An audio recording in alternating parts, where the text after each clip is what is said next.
Okay, so yeah, if we do the awkward intro part first, and then we'll move into everything else. All right.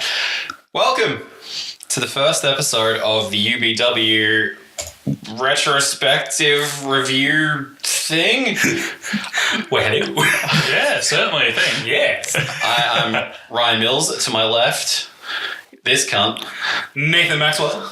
To my right, this cunt. Henry Maxwell. That's my brother. Oh, God. This is already a mistake. All right. So, for starters, let's do this thing where I get you up to speed, because it's a long road, and I'm going to try my best to go by memory and everything else that is there. So 2019 marked the 10-year anniversary of UBW, aka Ultimate British Wrestling, when it was at its peak. And we are here to review all of the big shows, which are known as the free per-views, as opposed to pay-per-views, because they didn't pay for it, because they were on YouTube. Hell yeah. Wrestling YouTuber Marc Pearson, aka Marc P, aka Champagne, had beef on the internet. He had beef on the internet. With beef. Beef. With a fellow YouTuber named PS2 Peter. PS2 Peter. PS2 Peter. PS2 Peter. I know, right? PSP. PSP. PSP before the PSP. Who would later become Mr. Insano. I don't know how much of this beef was kayfabe and how much of it was shoot. So yeah, I don't really know. This is just what I'm just going off what I remember and what's out there right now. The two of them decided to settle their differences in the ring, instead of, I don't know, yelling at each other for the foreseeable future. And they had a submission match, which that one was won by Champagne after PS2 Peter passed out from the pain of an ankle lock submission. This match would then lead sort of to the formation of BBW, which was British Backyard Wrestling. And it also is Big Beautiful Women, but we won't think too hard on that. It was... Already thinking. Oh, yeah. We all did back in the day. I was thinking of it. I'm like, hang on a second. I understand why they rebranded now. Yeah. I want to look for BBW. We'll get to that. Shit. We'll get to that. So it was Pete's company. It would be pushed as being that he'd cut promos, that was his show, and he could do what he wanted and blah, blah, blah. Yeah. He actually got BBW tattooed on his arm. Mistake. I mean, yeah, this is an audio thing, and if I could take a picture of your face right now.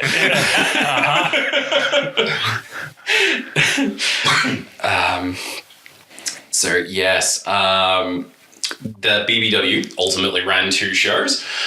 They are both on YouTube, but unfortunately they're not in the most watchable of states, as we saw when I tried to show you some stuff. Yes. Yep. Yes, I was very bad at it.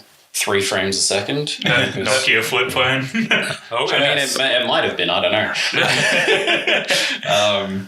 But 2008 on your phones, maybe that was the case. The first of those was Prove It, which featured 2 matches. The opener, which was originally scheduled to be a 5-way elimination match to crown the first ever champion. I believe it was an open challenge, so anyone in the YouTube wrestling community could come and take the challenge, and there was going to be, it was originally scheduled to be 5 people. A few guys said they were going to show up, but just didn't. Oh, it's pricks. Correct. But the only guy that did show up was Extreme Dave. So it became a triple threat.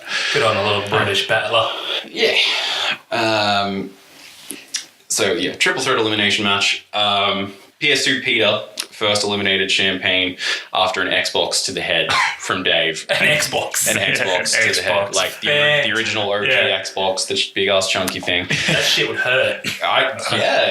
Pretty much. That shit weighs a ton too. Yeah, exactly. There's a line on commentary. If you had an Xbox, you know how much those things weigh. Yeah. And then a VCR to the head was the last thing before the finish.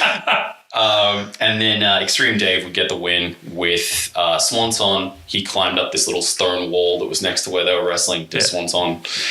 They put him, he put Pete on a table. Yeah. And the table sort of collapsed. I actually think I remember this. You probably was that do. Was that on like one of the promo packages for this show? Would have been, yeah. Yeah, it would have been in like the intro. Yeah, because the commentator was like, that's a 10-foot wall. I'm like, 7 if you're lucky. Exactly, yeah, it's that, yeah. So he did a swanson off that. Probably about as good of a swanson as you were going to get from in that position. Yeah. So Dave became the BBW champion, and the main event, which was of this 2-match card, there was the long-awaited rematch between PS2 Peter and Champagne in a last man standing match. Champagne won this one after he hit his finisher, the Pain Game, which is just a DDT, onto said Xbox. That was also in the video package of the show. I remember it quite clearly. I also love the name. The Pain Game. Yeah, Pain Game. It's great. Love it. This would I always thought, like, because he does it pretty well every time. I always thought that he was really good DDT. Would have been making Jake proud. Yes, this also made him number 1 contender for the BBW title. I've written UBW title, and that's wrong. This show also saw the debut of the Mighty Queef, which is obviously the most amazing name ever.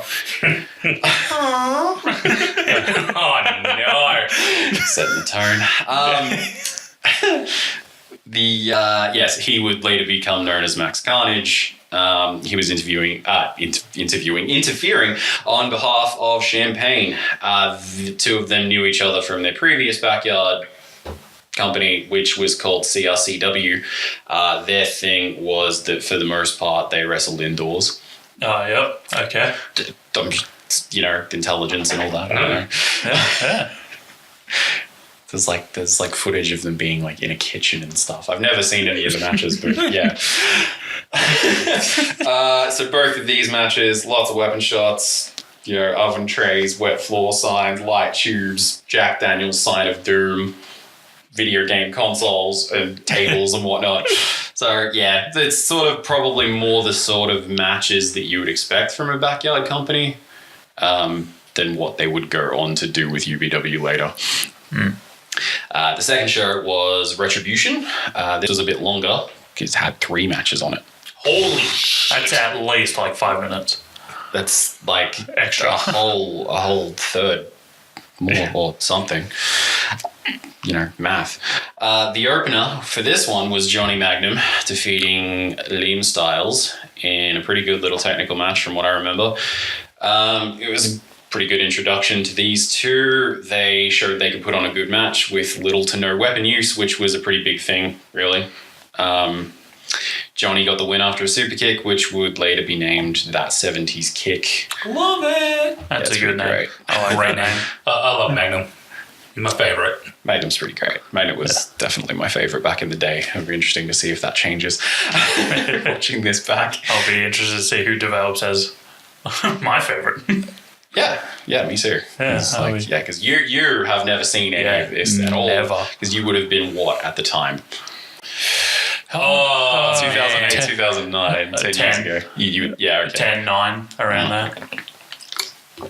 Yeah, awesome. And you've seen... I've seen bits and pieces, Bits and pieces that I forced you to watch. Yeah. And I've seen most of this until I kind of dropped off when life happened and shit. Fuck life. Fucking life. Where the hell was I?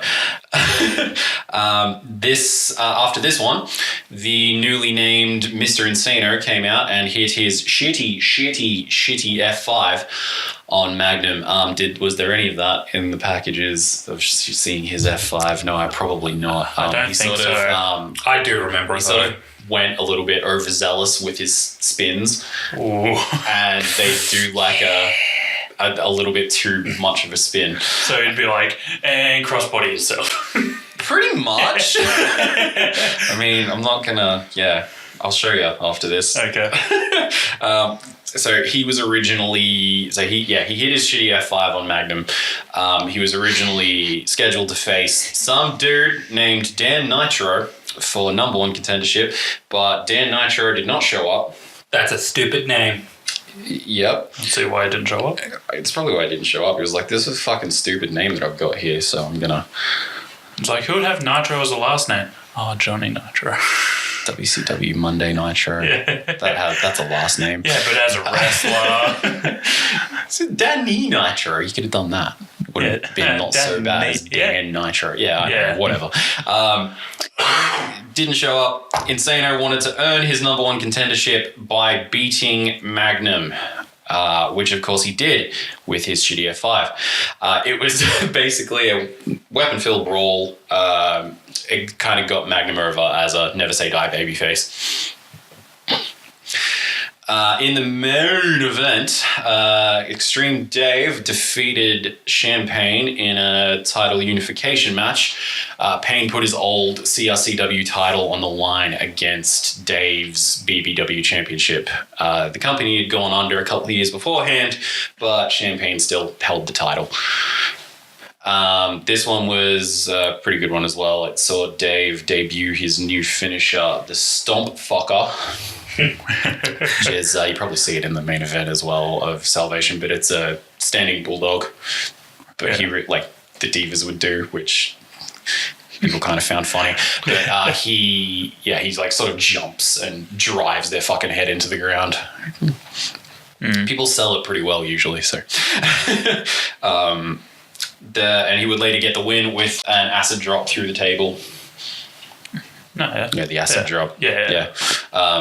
So he went over to, they had a table set up in front of a tree, and he ran over to he dragged him over to the tree and ran up the tree and drove him through the table, like with the acid drop that way. That's pretty cool. It was pretty sweet. That's pretty cool. So that, I suppose, you could argue is a like super stump fucker, I guess. Stump fucker. Stump fucker is a great name for a finisher. It is. It's really great. I don't know what that means.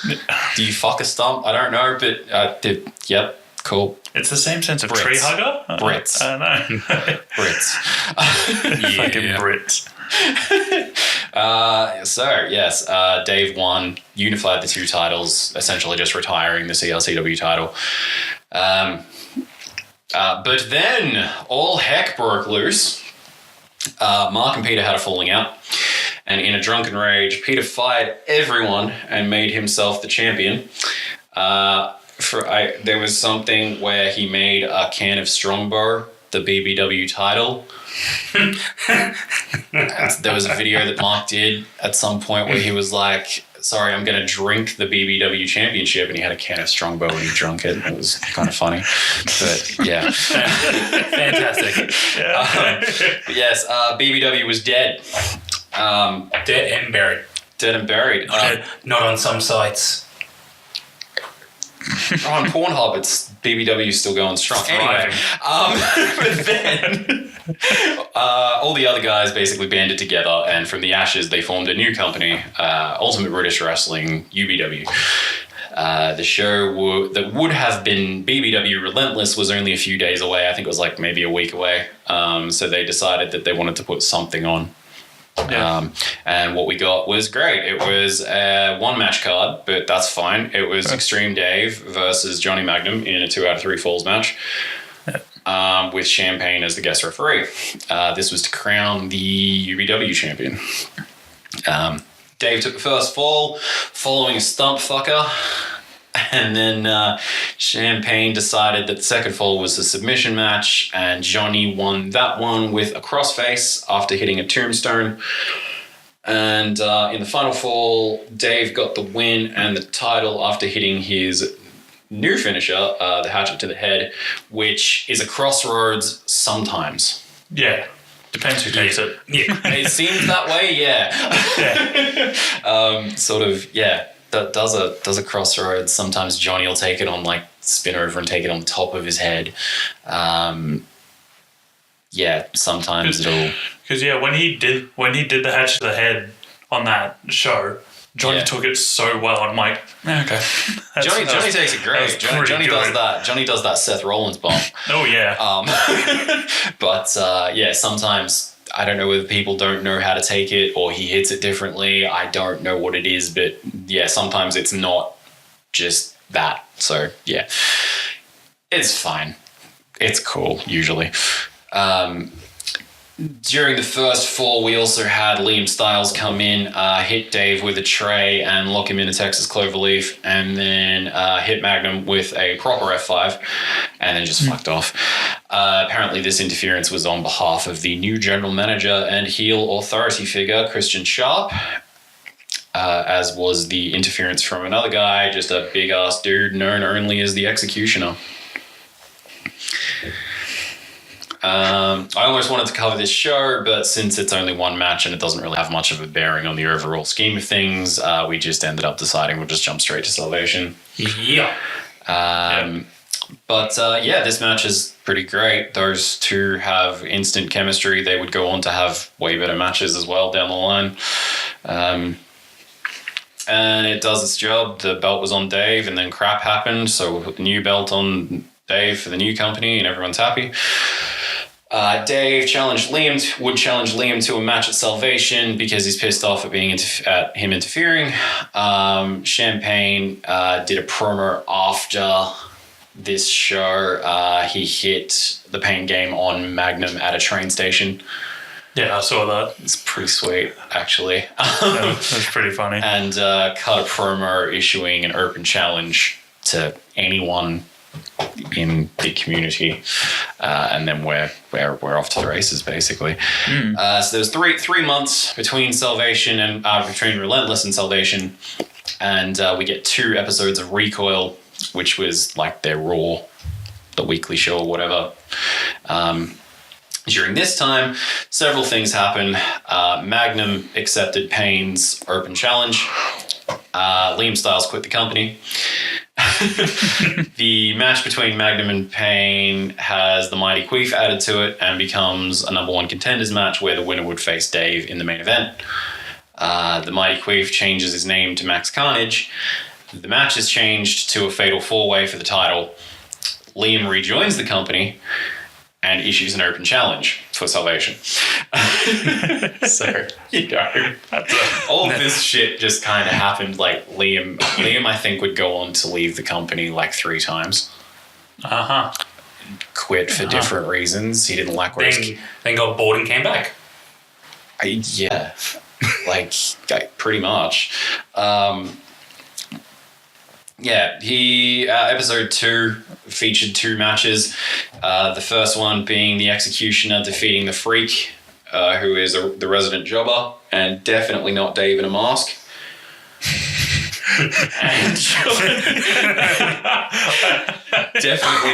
Definitely not. It's like El Generico. No.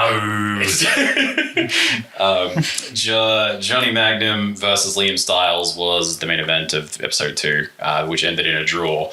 So Magnum hit that 70s kick and fell down in such a way that his shoulders were down as he was pinning Liam. I think that finish has been done by Sean at some point. Yeah, it has. Multiple times. Probably, yeah. But yeah, so with that, we are up to date, and it's time for Salvation. So I hope that sort of helped somewhat, maybe. Yeah. Paint a bit of a picture. Brought back some memories. Like, oh yeah, that happened. Okay, so we are taped from Avenham Park in Preston, England, which would be UBW's home throughout the entire run, except for one show, but we'll get there. It's not a bad little opening package that we had here. The voiceover guy's really fucking good. Yeah. I'm like, real good. Like, how much did they spend on that guy? Like, I don't know. like 10 quid or 10 quid. We'll buy your pint, mate. It might have been maybe a little bit too long, but so we have our opening contest, which is an exhibition match between Velo and Craig Steele from RWL. Google tells me this is Radical Wrestling League. Oh, yeah. Okay. Excellent. So they are another British backyard promotion. I think now they have a wrestling school and stuff. I don't know if they did back then, but they totally do now. Let's get into this one, shall we? Yeah, why not? I feel like maybe because Valor was actually quite good in this match. He's still going in RWL by the looks of it. I don't know. I think I said he was the head trainer or something. So okay. Yeah, he's really good though. Yeah. But we begin with a little handshake, fake out, which nicely establishes the heel and face dynamics from the get-go. Couple of quick duck unders from Steel. Valor throwing some clotheslines. Steel attempts a crossbody but gets caught. Valor swings him around his back. I think he's going for that backbreaker finisher that we see later.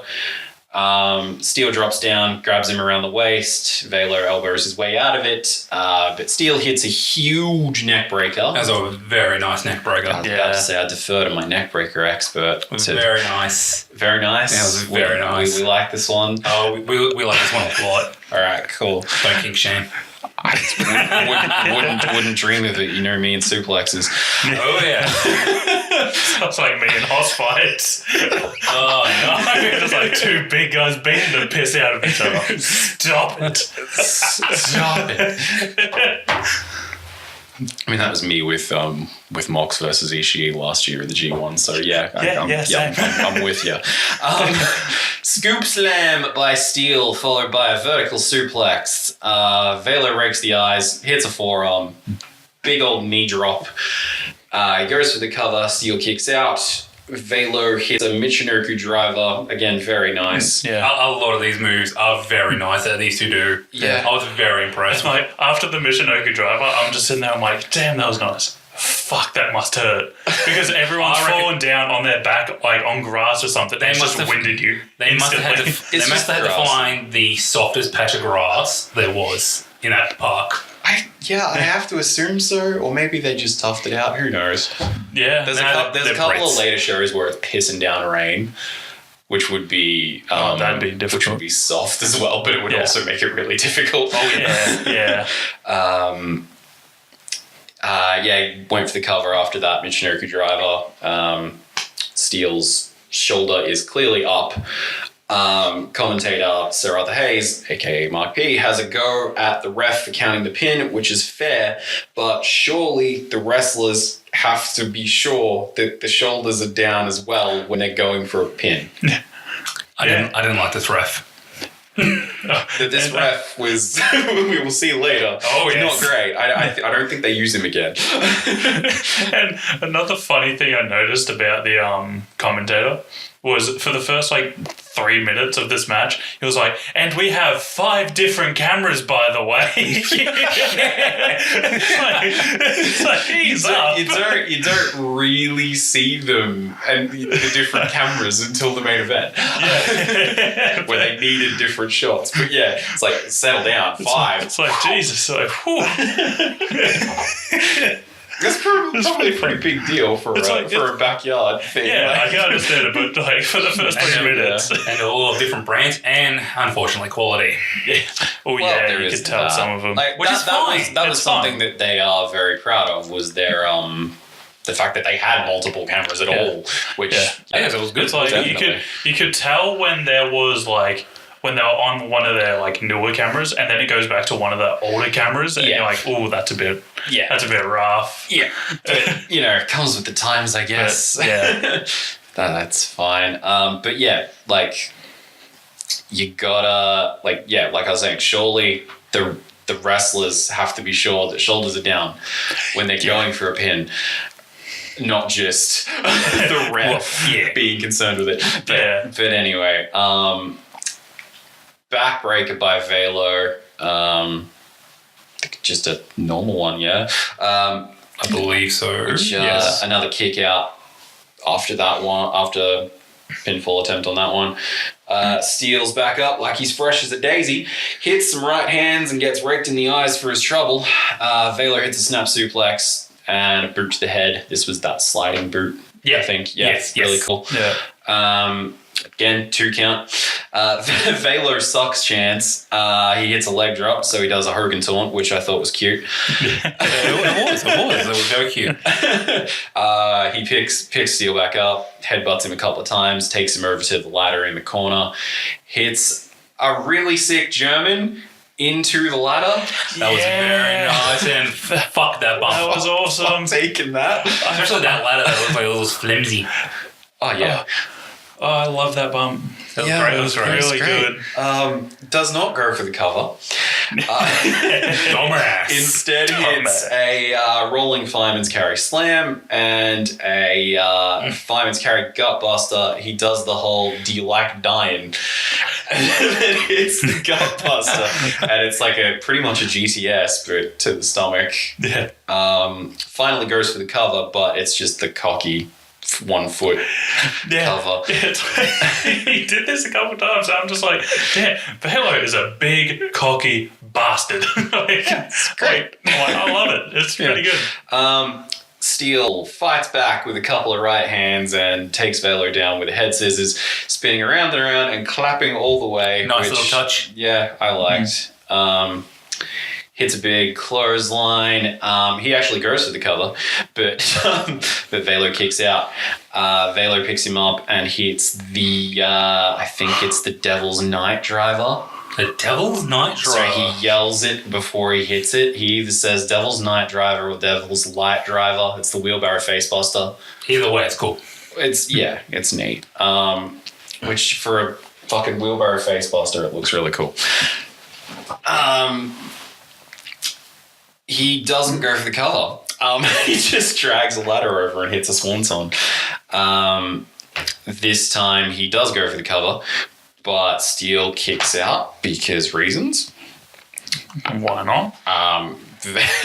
Velo hits the spinning backbreaker, but spins him around all the way to his own back. Don't really know how to explain it other than that.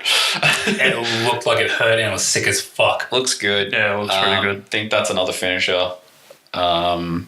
But nope, kick out at 2. The Death DDT by Velo, which is just leaders. It's leaders. The kick out the leg thing. Yeah. Did he do a hair flick? I don't think so. I don't think he has the hair for it. Damn. It's very sad though. No, that's.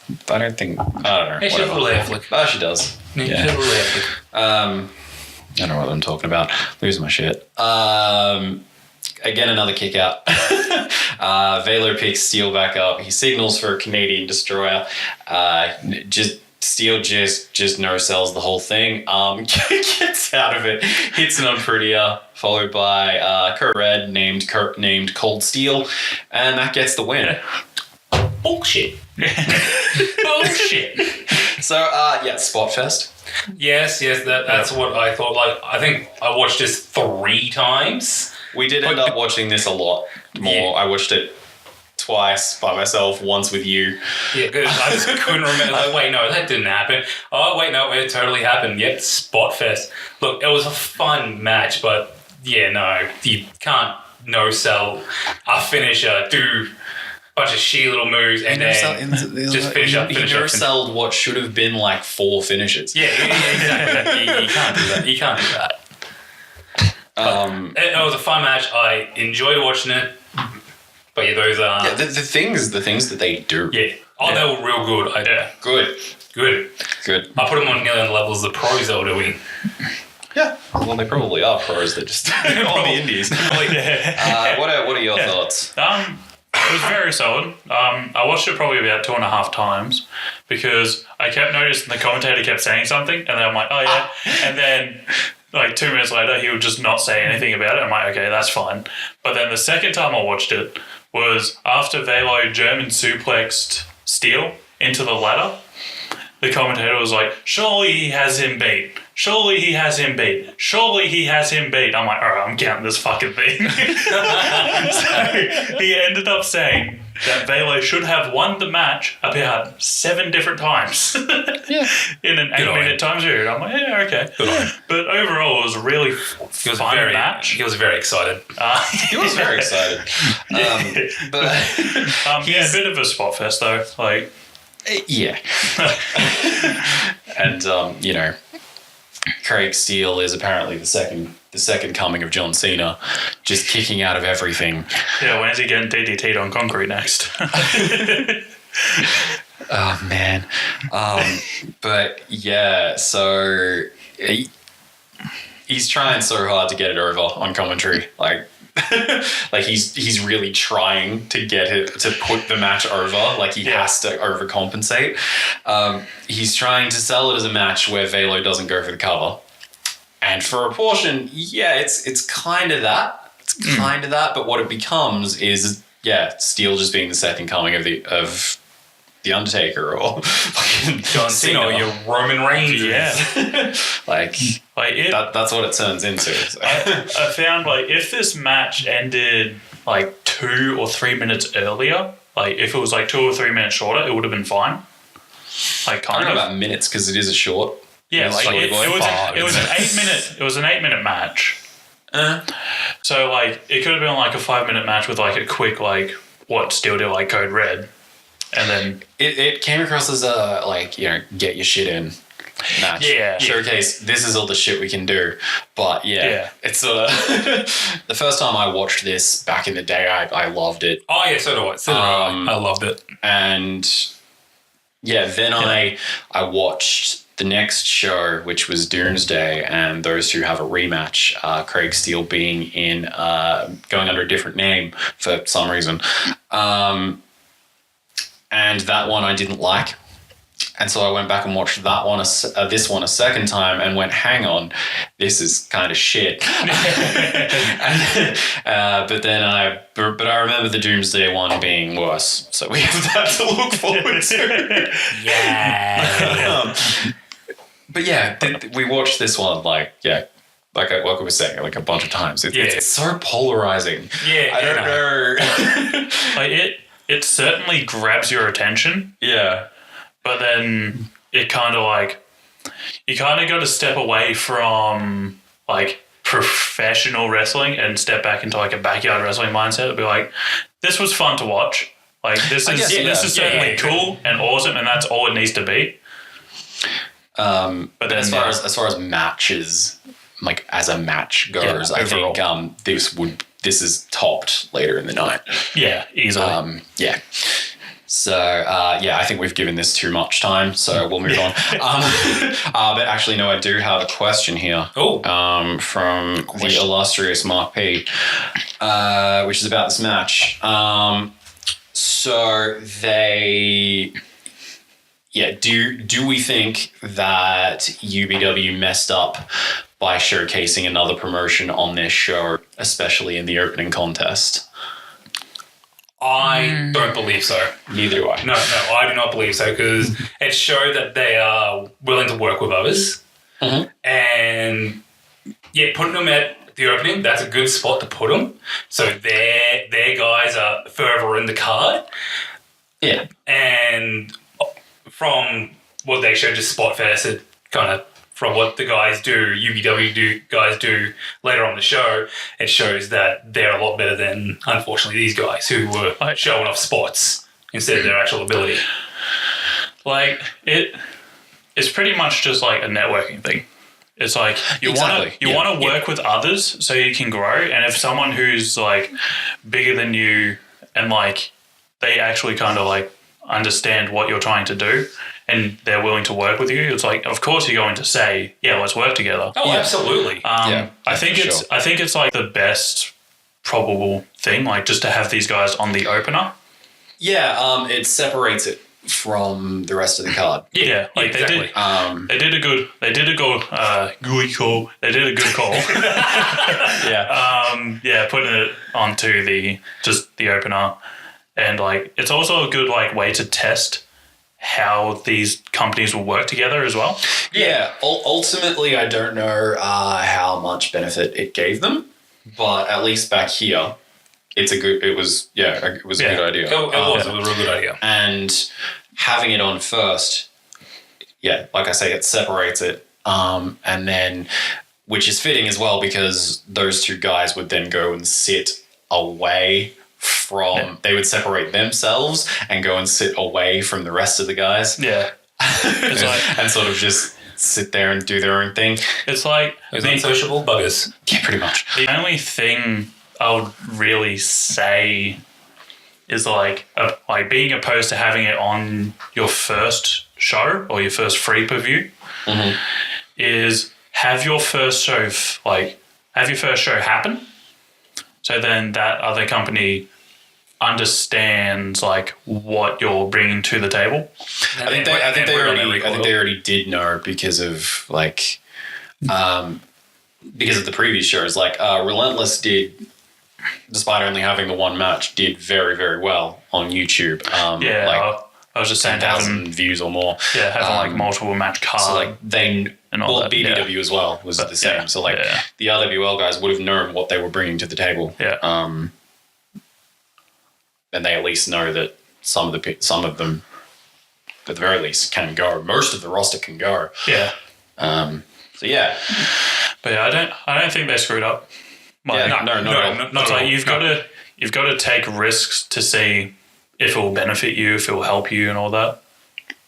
The other thing was, do we think, like, sort of in addition to that, do we think that the rest of the roster, the UBW roster, did they work harder to compensate? Like, well, not to compensate, to try to, like, better what was done in the opener? I reckon they did. Maybe. They probably did. No, I reckon. Yeah. There's a little bit of pressure there. Like, you could hear them marking out during the match, and you're like, yeah, okay. Yeah.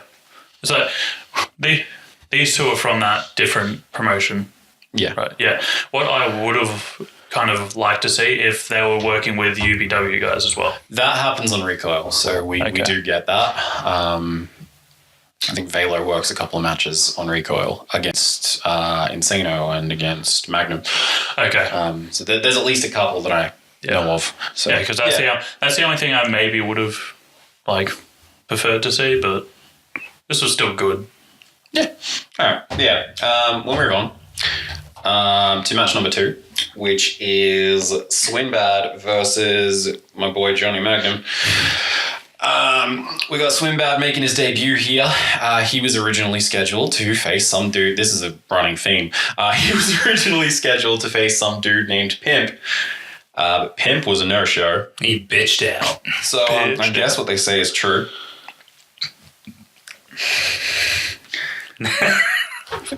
What? Pimping ain't easy.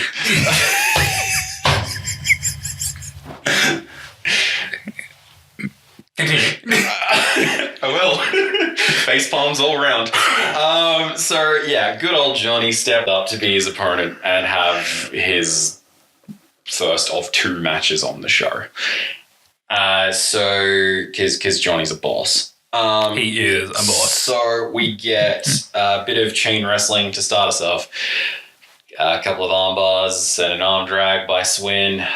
Johnny puts on a head scissors and a kip up by Swin, leads to a little bit of a standoff. A generic indie standoff, as they call it. They lock up again, and after a little more chain wrestling, Swin locks on a cross arm breaker. Really nice. It was really nice. That was a really good transition. Then a key lock. Again. Really nice. Yeah. Johnny gets up, tries to counter. Swin takes him down with another arm drag. Kicks are exchanged and they lock up again. Swinbad hits a fucking German suplex with a bridge, getting a 2 count. That was a good bridge. That was a good bridge. Back up. They exchange some more holds. Johnny manages to put him down with an arm drag of his own and drops the knee on the arm and then locks on the camel clutch. Is this where he's yelling? Yeah, this is where he's yelling, ask him. Just taking the piss, which is great. Swin reverses into the Colt Cabana inverted Boston Crab, which I adore. This Boston Crab kind of killed me a tiny bit because I was like, hey, that looks kind of cool. And I just thought of like a fucking joke. I'm like, that inverted Boston Crab looks like something you would see when you walk into your parents' wrestling matches. Oh no! Just Mummy, Daddy, Dad. Daddy, what are you doing to Mummy? This is just the jackhammer. I mean, it's the reverse Boston Crab. The balls of Papa. Go on. God damn it. Ask her. Yeah. Jesus Christ. All right. Lost my place. He does that. The Losing his place? what does Colt Cabana call it? Oh, God. Billiard's curse. Yeah, that's the one. That's what it used to be anyway. Yeah. He then does the Murderlock, Emma-lock, whatever you want to call it. It looks nice.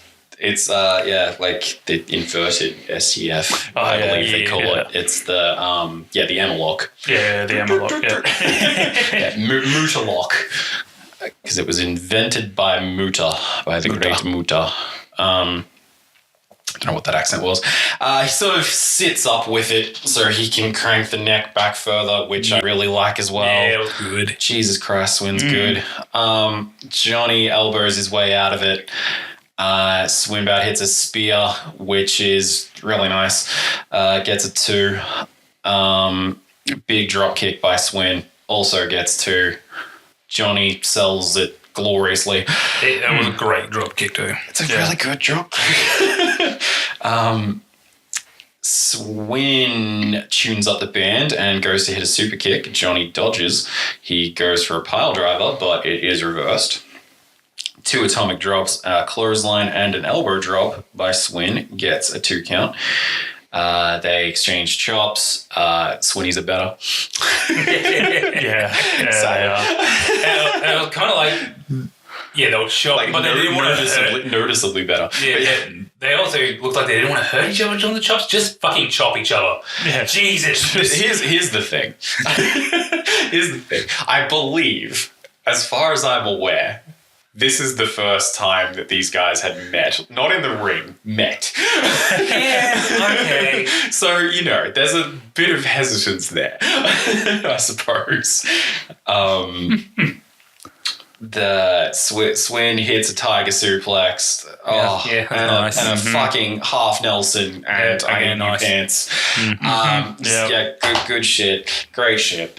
Johnny reverses Swin's jackknife cover into a pin of his own. After a near fall, he locks on a triangle choke and starts laying in the elbows. Which, a little bit weak, but meh. Yeah. All good. It's probably the same thing like I was just saying. So I love that visual though of like trapping someone's head and just elbowing the shit out of it. It's the Bryan Danielson fucking. It's it's one of my favorite visuals. I love it so much.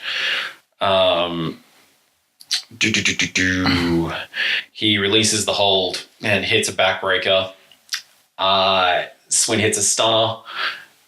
Johnny does a flare flop, which I love. Oh, yeah. Love the all flare flop. See, I didn't know he was going to do that, so I'm like, what the fuck? He just no-sold a stun.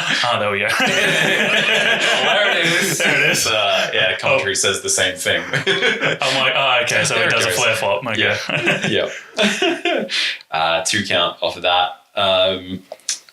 Swin whips Johnny into the ladder in the corner, and Johnny fights back with a kick, comes back, takes him down with a Hurricane Rana, I should say. Johnny gets a victory roll, followed by the Skullfucker. The referee is a moron. Oh my God. Screaming at this referee. I love it. Do you know what you're doing? I love it how they Johnny... just grab some rando. I love it how Johnny even called him out on it. He was like, he's not even on his back, you moron. I it's like, 1, 2. What the fuck? It's like, what are you doing? Gold. It gave me a good chuckle. Absolute gold.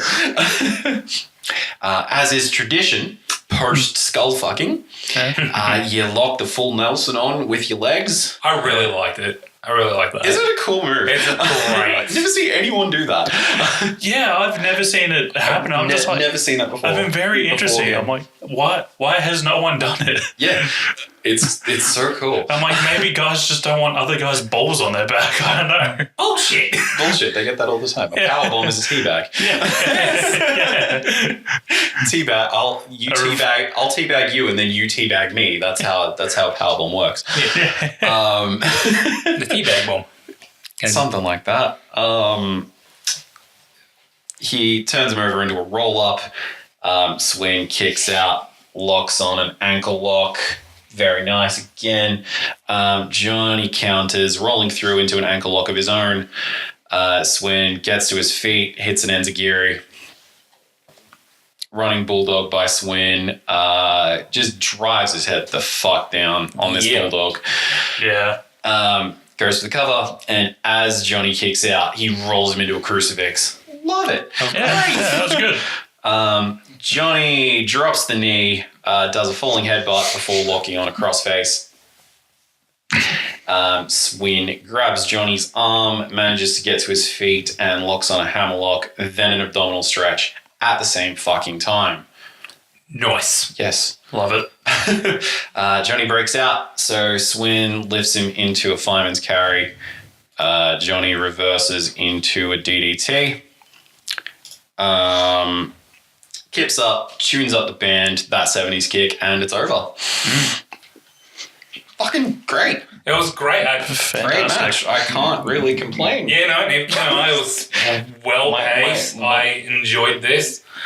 Other than the little awkward moments that were in there, this is probably my favourite match of the show. From a like technical as a match standpoint, I think it is the match of the show. The night of the show. The night show. Match of the day. Match of the day, yeah. They still call it night throughout the show. Even though it's true. It's fine. It's funny. It's what we're all used to. Yeah. The only real complaints I've got are the ref. Yeah. Oh, yeah. That's it. Yeah. And I'm not going to let this ref ruin it for me. It's like, No, exactly. No, I mean, that just made it funny, so.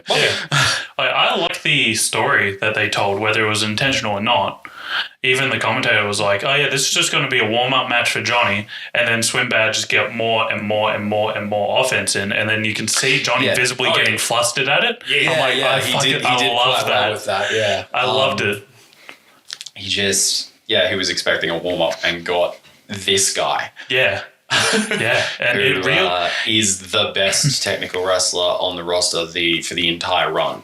Yeah, so Swinbad is amazing. It really helped kind of like pretty much put over Swinbad. Yeah, because it's like, oh, he's an actual equal to Johnny Magnum, like one of the prominent guys on them. Yeah, I won't say superstar, but superstar. But yeah, like pretty much arguably one of the heads of the company. Yeah, he's like main eventer. Yeah, exactly. Yeah, I love it. And it's going to feel like we're going to talk about that less than the opener, but it's less polarizing. Exactly. It's just good shit. Yeah, such good shit. Unironically. Yeah, unironically, it's such good shit. Yeah. I mean, I can't really. Nothing else. Fuck yes. Match number 3. Yep. I love that look on your face right now. I can see it, even though I'm not looking at you. It's Liam Styles versus mystery opponent. So Liam comes out. And we miss out a little bit of exposition because of the lack of entrances. But Liam tries to back out. He's saying that he's suffered a serious injury. Liam can't cut a promo to save his life, but this is fine. The general man, speaking of not being able to cut a promo to save his life, the general manager, Christian Sharp, is having none of it. He announces that Liam will be facing Mr. Insano. Now, I do want to talk about Insano, but I would like to say first, Christian Sharp is okay. He is certainly okay. I think he's fine on commentary. Yeah. He gets that heel thing on commentary pretty well. Relatively well anyway. But when he gets a hold of the mic on the shows, he's not got an ounce of charisma. Which is unfortunate. Which is not what you want for a heel authority figure. He stumbles over his words, just that sort of thing. Sure, he's a great guy in real life. Yeah, fantastic. But I'm kind of happy they don't have him around for long.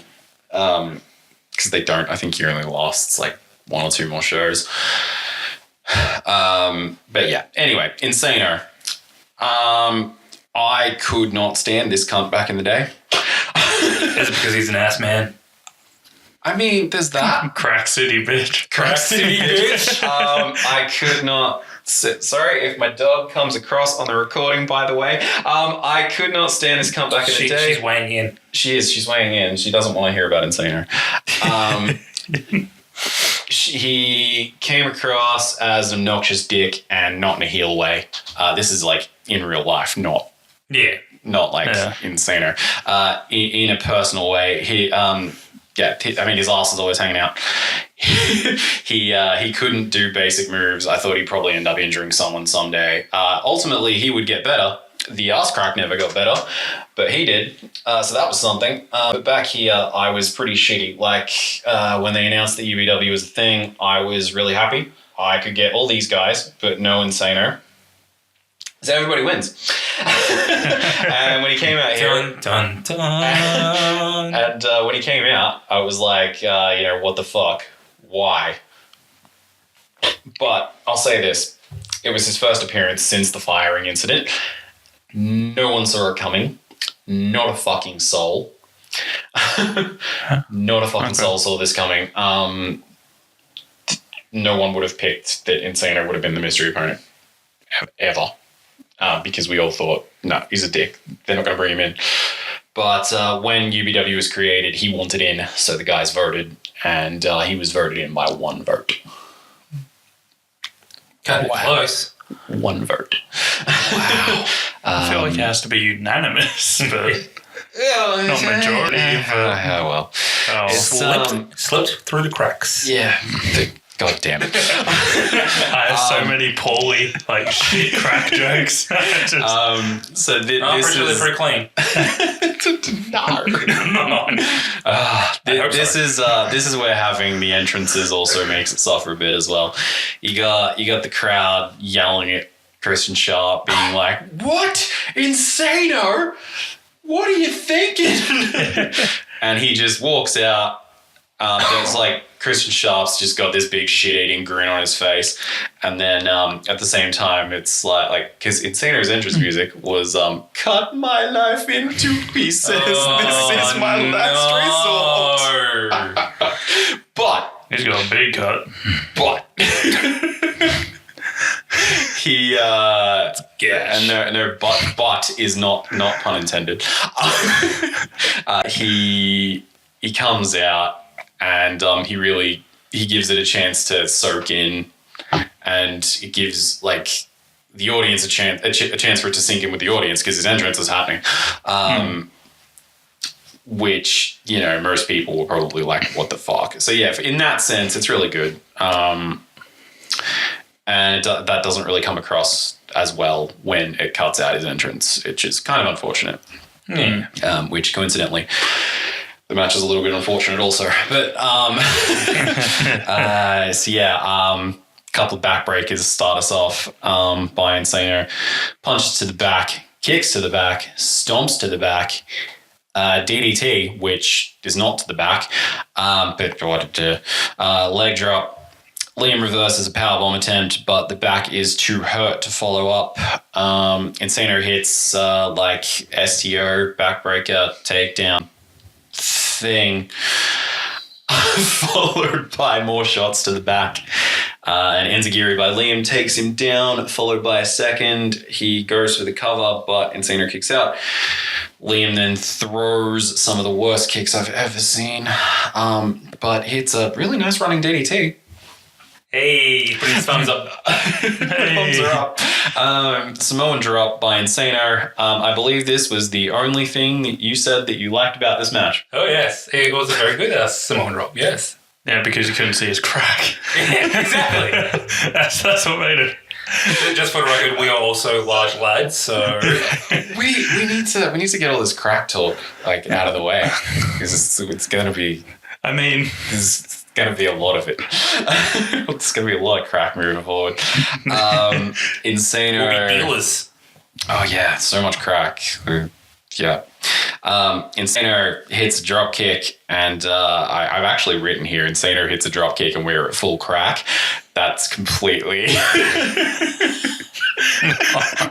we started at no crack, and then it slowly went to like 20% crack, 40% crack. It's like a cane frizzo meter.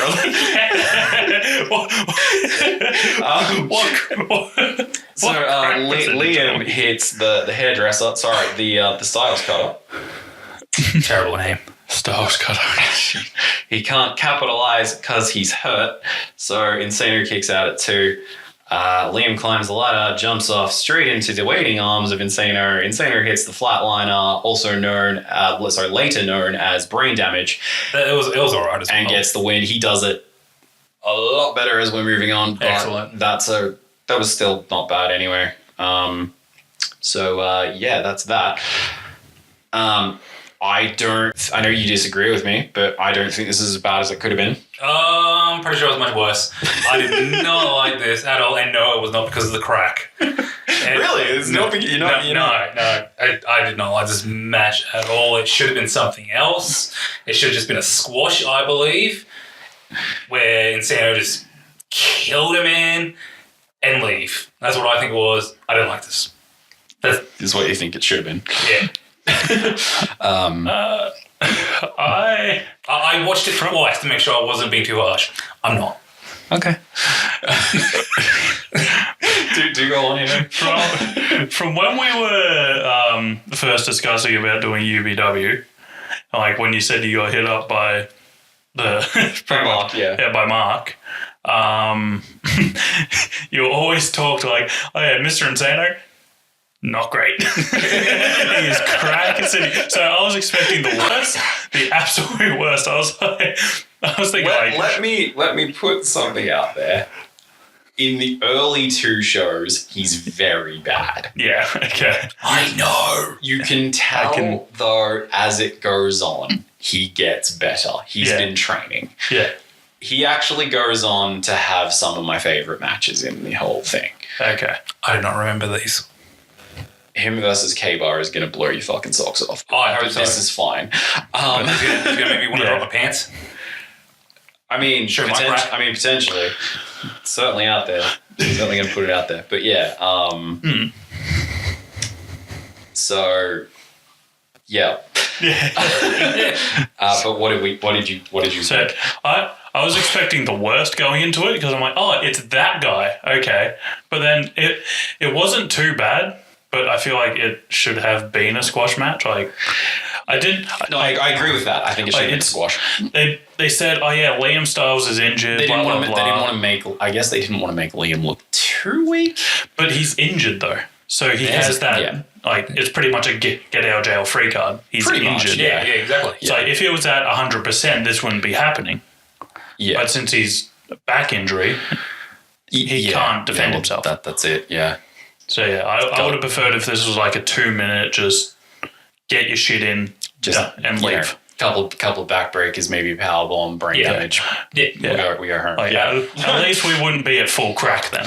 Jesus Christ. Okay. What I have written here is it's short. It doesn't overstay its welcome, but he did work the back. Yeah, there was some stuff there. Something. Liam, at least for the most part, sold the back. Yeah. He did, yes. It's a bit. Except for when he had to do moves. Yeah, but that happens in wrestling anyway. Yeah. But yeah, it's not great. It's just sort of there. Yeah, probably should have been a squash, but that surprise factor though, back in the day, that was the tits. That was fucking great. Oh, I bet. I mean, it pissed everyone off, but you know, now looking back on it, it's like, yeah, no, that was brilliantly done. Yeah, it's like having this pretty much as my first exposure to UBW was like, it's like, oh yeah, Mr. Insano, I don't care, but seeing how people reacted, I was like the fucking audience or whatever reacted, I'm like, oh, it must be a big deal then. Because they were kind of putting it so over. The audience, for the most part, is just the other wrestlers. Yeah, I know that, but and just mates that they've got there. So yeah, like you can tell they were probably like, oh yeah, just put this over as like a big deal. Yeah, And I'm like, okay, I guess that across then. It does. Yeah, but yeah, without those, it does lose a little bit of that without the entrance and finish with the music playing and stuff because YouTube hates fun. As you said the other day. Yeah, YouTube hates fun. But yeah, it's that part of it for sure. That's what this is remembered for, not the match. That's pretty much it. And we do have another question regarding this as well. Another one. I don't know how much you'll be able to answer this one. We'll do our best. But do we think that the UBW roster was right to bring back Insano?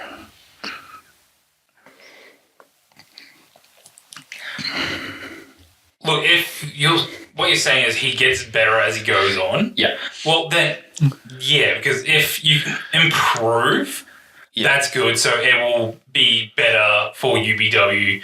They have this big guy who's getting better. Exactly. It's variety. He's a big guy. They don't really. Yeah, they don't have they don't have another big guy. They have the executioner, but the executioner doesn't hang around. No, exactly. And I don't know what happened there. What happened there? Tell me. At some point. But yeah, he's a big guy. He does the power moves. His German suplexes get awesome. Excellent. Okay, good. Excellent. He starts throwing Germans like it's Berlin. I don't know. And they're gets Germans getting out of Switzerland. Yeah, he starts throwing Germans like they're trying to get out of Switzerland. That'll do. That's an analogy of some kind. I don't know what it is. But yeah, no, I don't think it was a mistake. Obviously, they brought him back because they thought he'd be obviously better. The majority thought that they would give him a chance. Yeah, which is good. And obviously, he obviously, despite what I think of the man, thought of the man, that I think he was like a 16-year-old kid at this point. Who wasn't done at 16. Yeah, exactly. Hell, I'm bloody 31 and I'm still dumb. Well, yeah, but this is fine. And he obviously loved it. Exactly. And you can see that. No, it's like, if he's willing to improve and get better, why not give him a chance? Because that I think was probably the mentality, Yeah, exactly. But like, if he wants to just show up and just not improve, he's sort of a liability because he can just easily injure someone because he's not that trained. Exactly. But as you're saying, like if he gets better and better, at least he's improving, getting better, and like he actually wants to do this. Yeah. It's like, why not bring him back? Yeah, bring that's him exactly in. right. And plus, majority decision is like, you kind of have to stick with it. Unless he wants out. Yeah, pretty much. I think ultimately he ends up being a part of what made them fall apart in the end. But you know, what's I can't remember exactly. I think I need to go back and check that out. But like the discussions that Mark and another guy that you won't know yet have on YouTube recently, which is what sparked this whole thing in the first place. They talk about what happened, but Can't remember. Anyway, I'm rambling. Main event time. It is Extreme Dave versus Johnny Magnum versus Champagne versus Max Carnage for the UBW Championship. So we first get a little ad for Doomsday, and then a video package highlighting each competitor, showing some of their moves and bits of promos while epic music plays. And I thought it was pretty good. Pretty good. If you said that this helped you get to know who the fuck these guys were a little bit, then it did its fucking job. Yeah, it did its job. It's just like the music was a touch loud, but it was like, yeah, whatever. I thought that as well. That happens, especially when you're not used to like video editing. So like, but yeah, it really did help like kind of establish like, oh yeah, this guy's like it helped me establish that, oh yeah, Champagne is like their resident hardcore guy. Yeah. And like, oh, Johnny Magnum's their resident like kind of like baby face, like and all Shawn that. Michaels light. Yeah, Shawn Michaels light. And it helped establish that how Extreme Dave got to be the top guy as well, which it helps. He's your Jeff Hardy. yeah, Jeff Hardy dude. Type of dude. I'm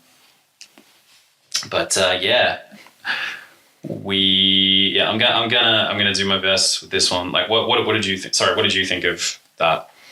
Of the European package. I enjoyed it. It was very helpful to remind me of who they were as well. I was like, yeah, cool. I couldn't remember Carnage or Extreme Day for the life of me. Like, I know exactly who they are now. Cool. Yeah. I'll never forget my boy Magnum. How could we ever forget? Cool. So I'm going to do my best with this one. There's quite a bit going on. The only man with an intact entrance, Extreme Dave, makes his way out with the championship as we see Pain and Carnage coming up with a plan. And whatever happens tonight, one of them is walking out as champion. It's true. Spoilers. Spoiler alert.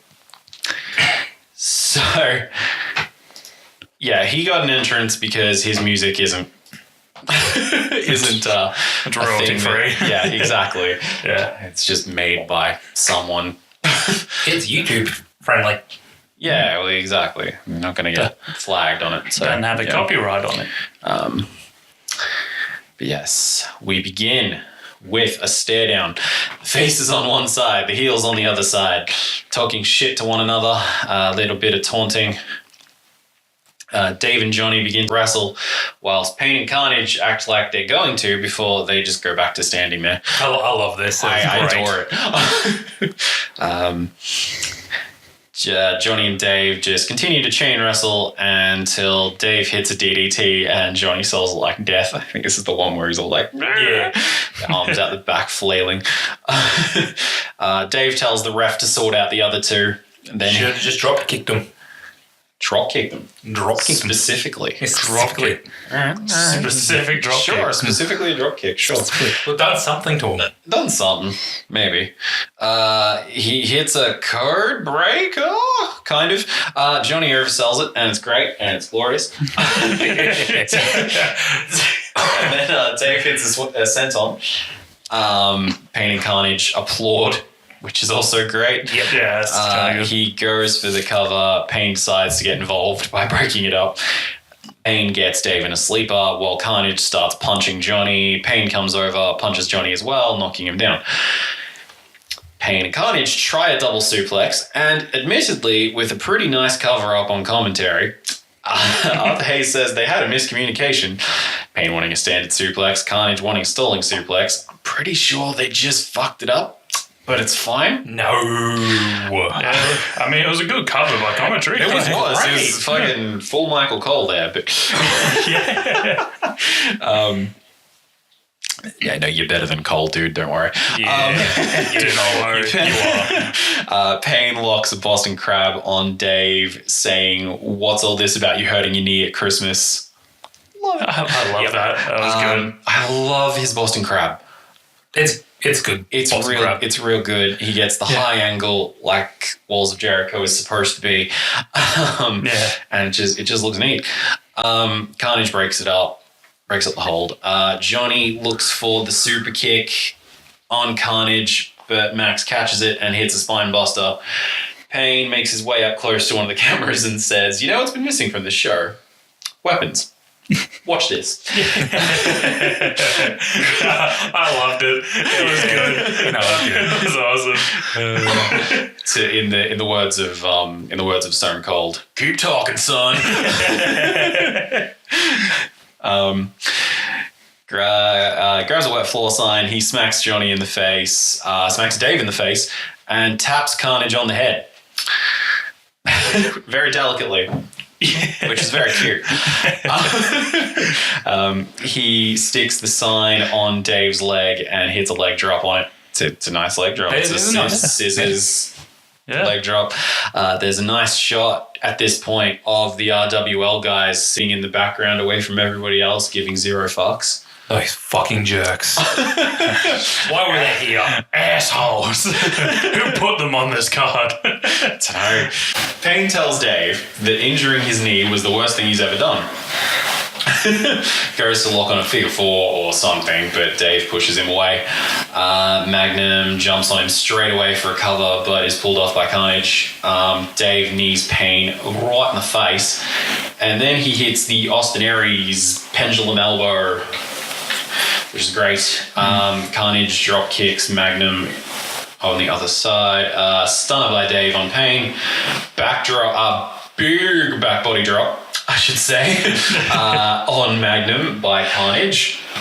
And I like the little bit of story here where Carnage goes for the cover on Johnny. Dave's about to do a move on Payne, and he's like, "Oh, fuck," and runs over to break it up. Yeah, that was so good. I'm like, why don't more Fatal 4-Ways do that? Yeah. Like, as you see it as it goes on, Dave's desperation throughout this match is my favorite part of this match. It's so good. Yeah, like it's so good. It's like just things like that where it's like it's common sense for you to like think of and do, but not a lot of people do it. Like, this is your title. Yeah. Someone else pins someone else submits someone else. You're losing that title. Yeah, like try to sneak in pins wherever you can. Exactly. You never know. Great. It's awesome. Payne gets a road sign, tries to hit Johnny with it, but Johnny drop kicks it back into his face. Dave immediately tries to capitalize and run over to cover Champagne. Like I just said. Johnny breaks it up. Johnny brings Dave over to the ladder and proceeds to bounce his face off it. Johnny climbs the ladder as Champagne, still selling the pain from earlier, staggers over to the ladder. Johnny comes up the top and hits a tornado DDT onto the road sign. Just great. Yes, it was very good. One of the best moves and one of the best shots in the little company's history. Yeah. And they put it on highlight packages and shit for ages to come. Yeah, it's one of those things where when you see it happen, you're like, yeah, that's instantly like in highlight packages, it's promo packages. Yeah, it's the edge spear off the fucking off the ladder at Mania 17. If they had a Tron, it would be on his Tron. Like, I think it is. Oh, is it? Yeah, in his entrance, I think. But we'll see that. I'll give you the Daily Motion links. It'll be fine. Yeah, it'll be fine. Fucking womanizer. That's his entrance music. Of course it is. Womanizer. It's great. It's fantastic. It's the only time I've liked that song. Dave goes to the cover off it, though, which is also awesome. And both Carnage and Johnny break it up.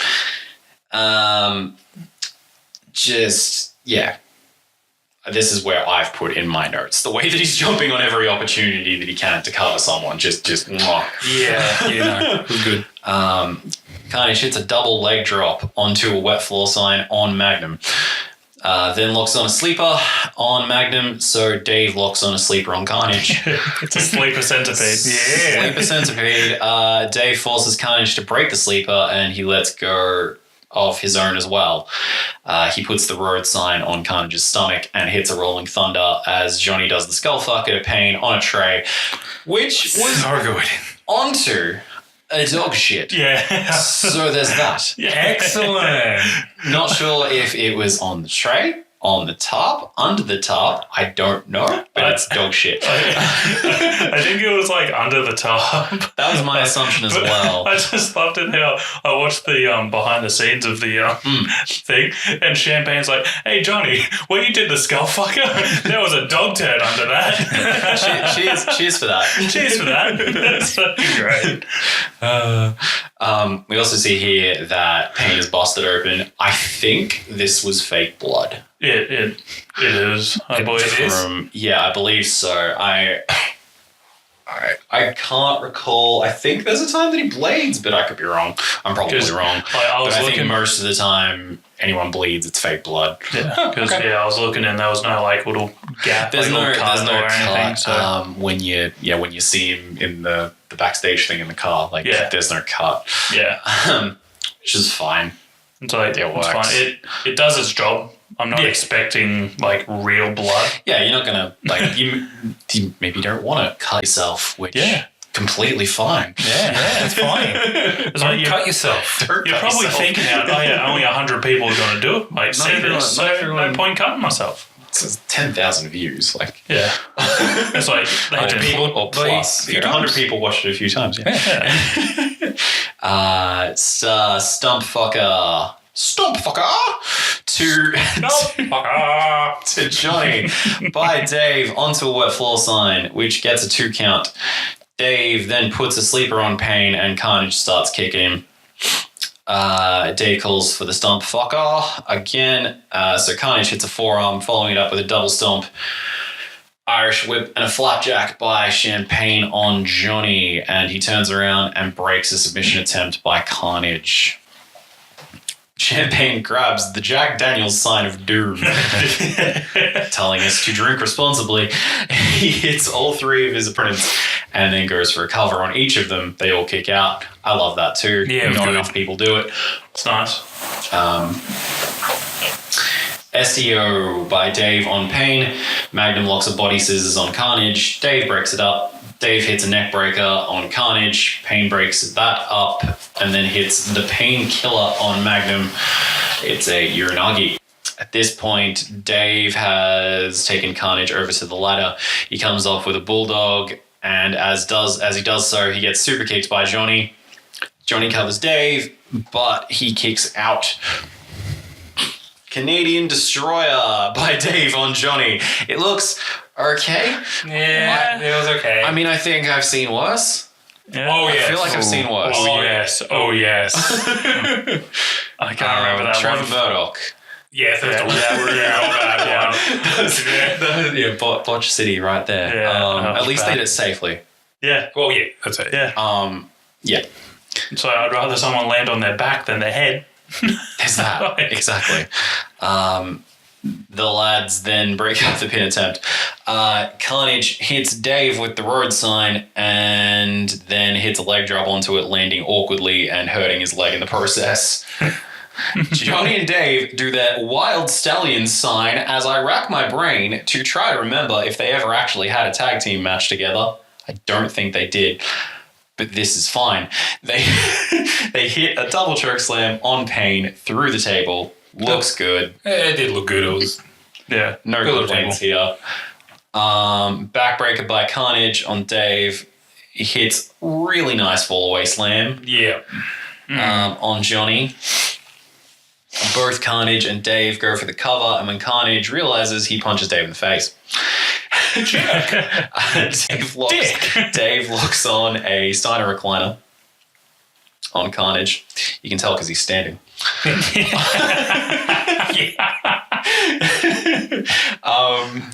Johnny drop kicks a wet floor sign into Carnage's face, and at this point we see Champagne beginning to stir. Dave hits a huge rock bottom on Johnny. Dropped him like a sack of shit. Like a sack of shit. It was good. Oh, He- that was great. And follows that up with the hatchet to the head. He goes for the cover. Payne manages to break it up. Pain game on Dave. he's like, sits up and he's like, that's the pain game, motherfucker, or something. Something like that. Goes for the cover. Carnage breaks it. Carnage goes for a pile driver on Pain, but Pain reverses it into the Boston Crab. Can't hold on to it though, so he drops to one leg, leading Johnny to hit the Johnny Driver, which I do not remember ever being a thing. It's an RKO. It's Johnny Driver, sure. Yeah. Johnny covers Pain, but it's better name than the Styles cutter. Oh, yeah. Yeah. Johnny covers Pain, but Dave breaks it up. Johnny grabs the ladder and goes Terry Funk on everyone's asses, helicopter spinning it around, hits Champagne in the stomach, grabs Dave, does an Irish whip. Dave comes back and hits a spear, which is sick. Fucking sick. Yeah, the spears are great. He does a really good spear. I like how they act like ropes are there. Yeah. Even though they're not. They're there for when they need them, and then they're not there. Yeah, then they're not there. It's like, it's like wrestling. They bounce back when they need to, and then they just hold on to it. Yeah, that gets a 2 count as Johnny kicks out. Johnny and Pain are both up. Johnny hits that 70s kick. Carnage scrambles to his feet, rolls up Johnny and gets the 3. Your winner and new champion, Max Carnage. And yeah, at this point I got sad that his celebration got cut off, but meh. This match is great. Fuck you. I need to admit something here. I thought when I watched this, it wasn't a very good match. I didn't like it. Then you and I were talking. Yep. I went back and watched it this morning.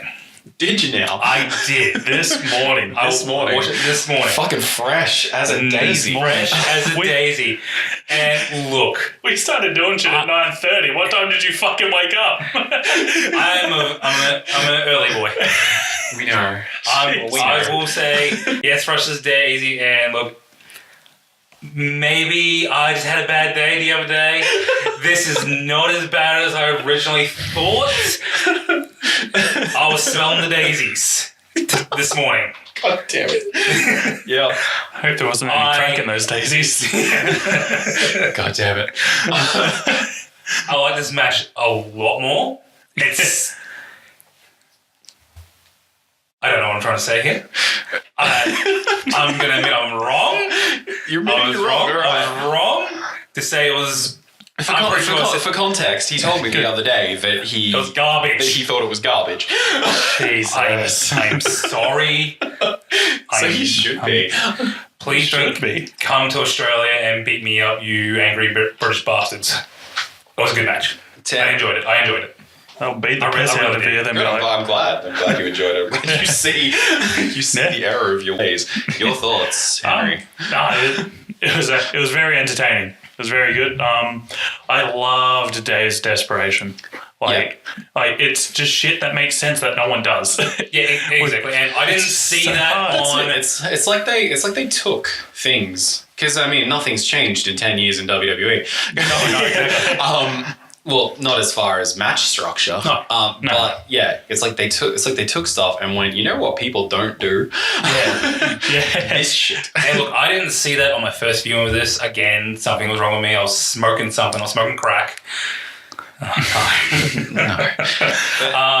But yeah, second viewing, I watched that. Yes, I enjoyed that. That was happening. That was very good. Like I said, like me going through this and like writing it out play by play, I even more of an appreciation for it. 10 years on, I still adore this match. Loved it back then. Love it now. Love the story it told. All the guys constantly getting in each other's way whenever they went for pins or submissions. The spots are cool. Spots are really cool. Yeah. Built up to a fast pace and had a finish that no fucker saw coming. No, exactly. Everyone thought either Dave would retain or Payne would win.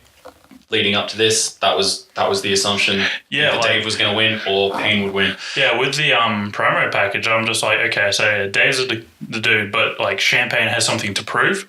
So I'm like, Champagne like might go over here, like he might win, but then Carnage win, and it's like, oh, that's kind of neat.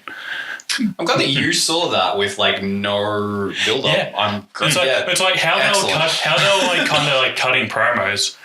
It was just like Champagne was kind of like the center of attention in the video package, kind of. So it's like, okay, so it's kind of like it misled you to believe commentary. Yeah, like it misled you to believe, oh, hey, Champagne's going over here.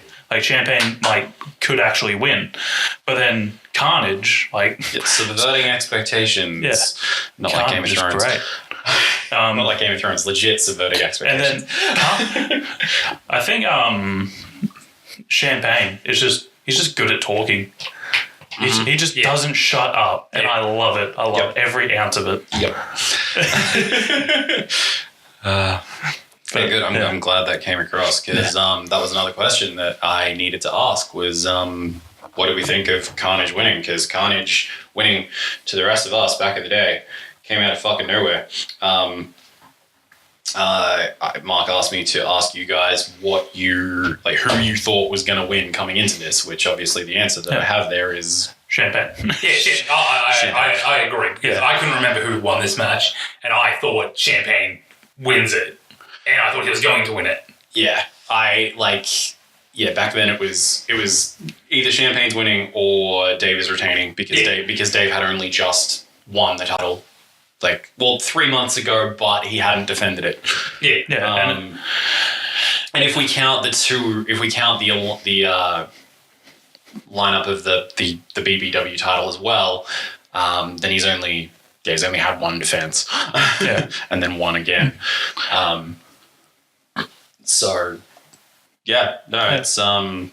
Carnage was the last thing on anyone's mind, and it's executed perfectly. Yeah, and it's like when you go into the match, you're looking at it. You're like, okay, Dave's the champion.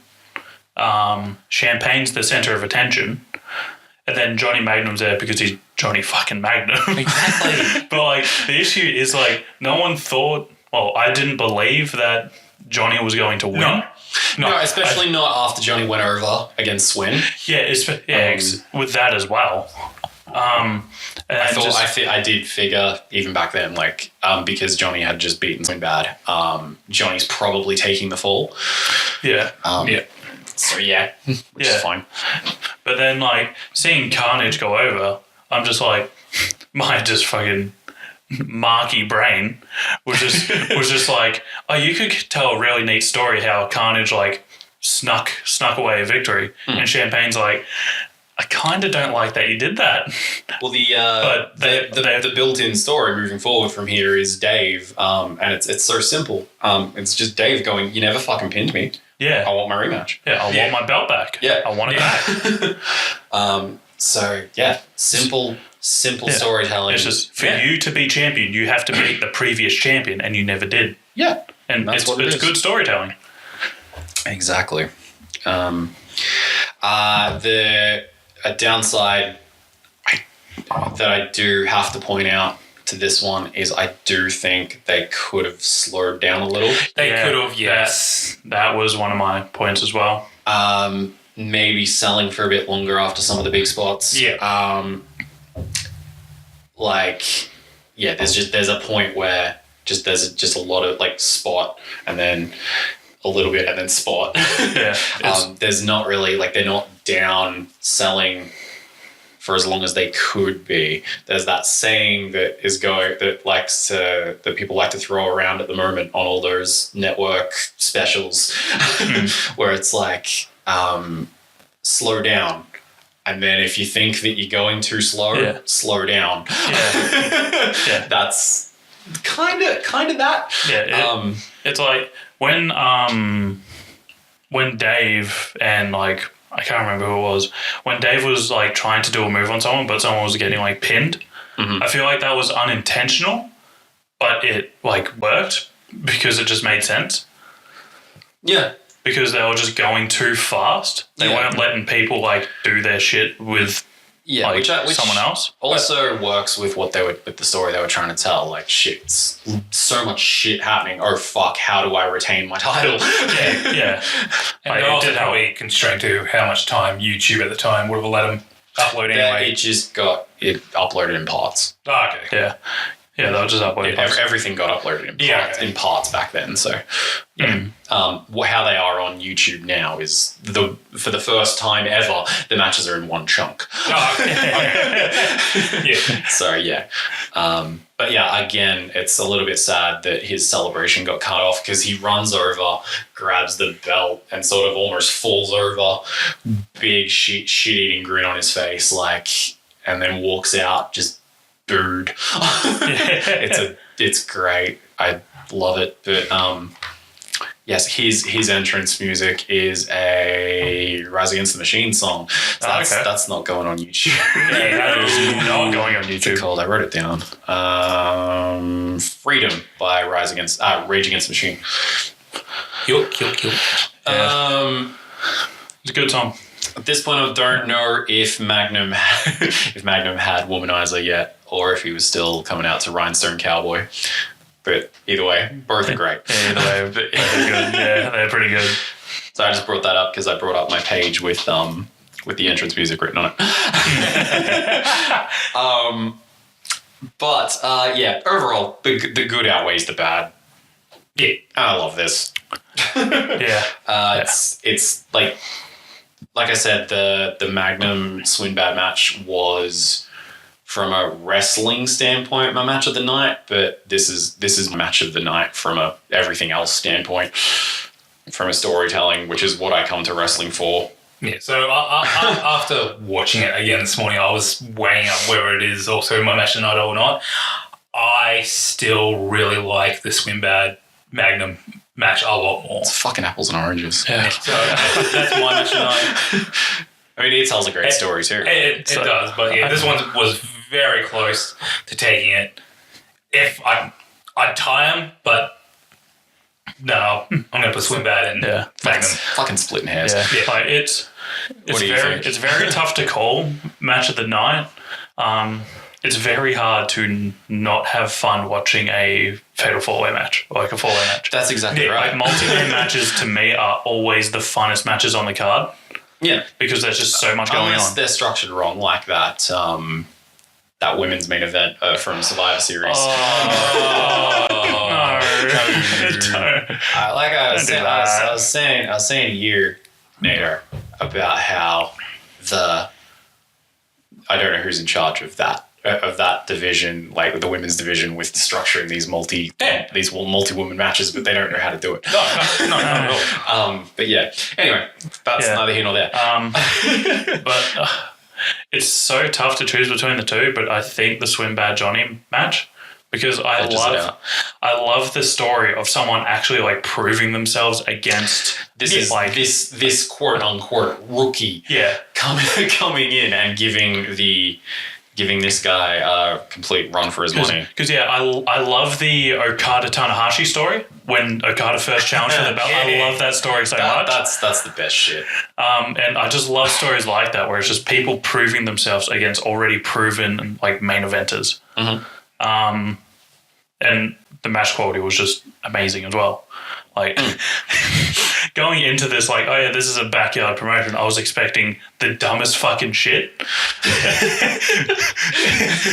And then after the Valo, your message to me was, or to us was in the group chat was, I don't know what I expected. What was it? I don't know what I was expecting, but this was not what I was expecting.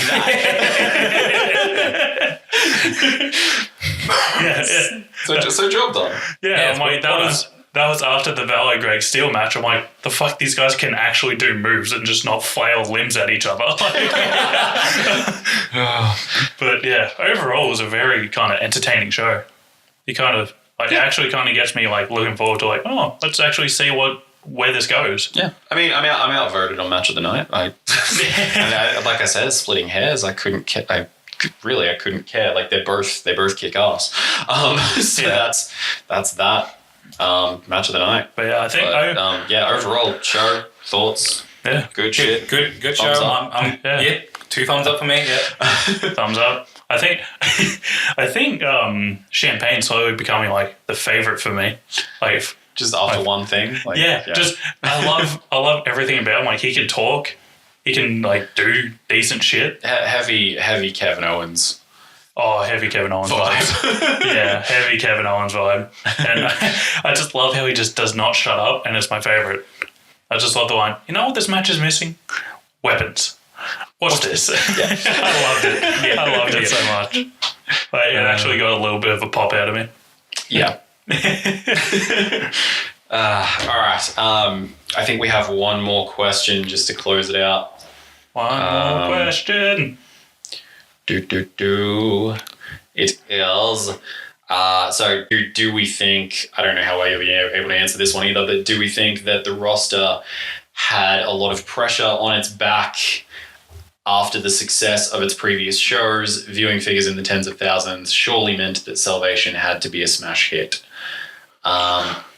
In my opinion, I think that there probably was a lot of pressure. There probably was, yes. But they fucking delivered. Yeah, exactly. Definitely delivered. 3 out of 4 delivered. The fact that he's even asking me that question must have meant that they felt that way. Yeah, well, I can imagine the pressure they would have had because, I wouldn't know. Yeah. But I do reckon it helped him, I guess. It helped boost it. Yeah. Boost the volume. I've kind of been in that situation a little bit before with like doing just uploading YouTube videos and like video editing and shit. I have like edited games and like videos of me playing games with friends and shit, and just throwing them on the internet. And then suddenly they gained a little bit of traction. But then you feel like pressure to deliver. Yeah, I remember I uploaded a Rocket League video with friends, and it's one of my favorite like things I've done. It's so funny and just amazing. And that got like 4,000 odd views. So then you're like, oh, hey, there's a little bit of pressure on me to deliver like another quality video. So you take a little bit of extra time, like finalizing things and like making sure the cuts are clean. So yeah, like having that added pressure. As soon as people start liking your shit. Yeah, it helps a lot if you care that much about what you're doing. But if you don't care what you're doing, you're going to like disappoint people because it's going to be super inconsistent and just not fun to watch. When I was first doing my big ass written reviews for UBW. Those were amazing, by the way. Thank you. But like the roster read them, liked them, loved them, wanted me to do more. And so I did until shit got in the way. But as soon as he told me like, would you do this again? And I was like, well, we're actually thinking that we're starting a podcast soon, so we could do this as some practice episodes. Which same thing. We have some pressure doing this. I guess. Like, I know we're not going yet, but sending this to Marc P, showing the lads, there's a little bit of pressure there. Like, I felt a little bit nervous this morning. No, as I was saying before we started, I was like, fucking nerves. Damn human emotion. I'm like, I'm putting this out there. Shit. Yeah. I'm excited to like send this off to him. I'm really excited. I'm not that nervous, but I'm very excited. Once we started, that went away. I'm very excited just to hear feedback from like other people. That too. Like other people. That's what I'm really hoping for. Which I'm pretty sure that what happened to these guys was the pressure was there, but the moment they started, it went away and they fucking delivered. Yeah. Yeah, and like they just went out there and just did their thing and it kicked off. When you have that first show, you have... This is for all intents and purposes their first show.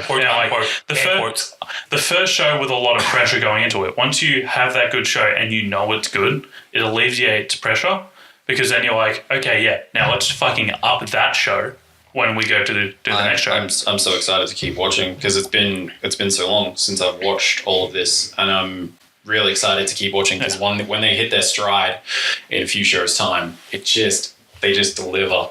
Like where it gets to a point where every match on the card kicks ass. I'm actually really excited to see like not backyard wrestling, like actual good wrestling. There's a bit of a stumble. I don't know. I can't remember Doomsday at all, which is the next show we're doing. I can't remember it at all, which potentially doesn't bode well, but I don't know. We'll that's see. the fun of it. That's the fun of it. We'll see how we go. And we'll come back with we'll go into that show with a bit more feedback. It's like So when you first mentioned us doing this, I wasn't too sure about it. Oh yeah, you were hesitant. I was hesitant as fuck. Now that we're doing it, I'm like, yeah, no, I want to keep going. I want to keep doing them. yeah. I like it. And I don't know if we answered Mark's question, which kind of got derailed. We kind of got derailed. Derailed. You know, but I guess that's what happens. But it was just do about we pressure. feel? Well, yeah, the pressure. The pressure of the first show. Pressure of previous shows. A lot of pressure on the back after the success of its previous shows. Yeah. Surely that meant that Salvation had to be a huge hit. Yeah. You look at it like this, you have a ton of pressure. You're going to get views because people want to see what you're doing next. Yeah. So that pressure's good. Yeah, I think Pressure's awesome. I think the way it went was Prove It got a lot of views. Like a lot. Yeah, 2009, 10,000 views. Fucking great. Like, That's amazing. The first BBW show, Prove It. It got a lot. And then Retribution suffered a bit.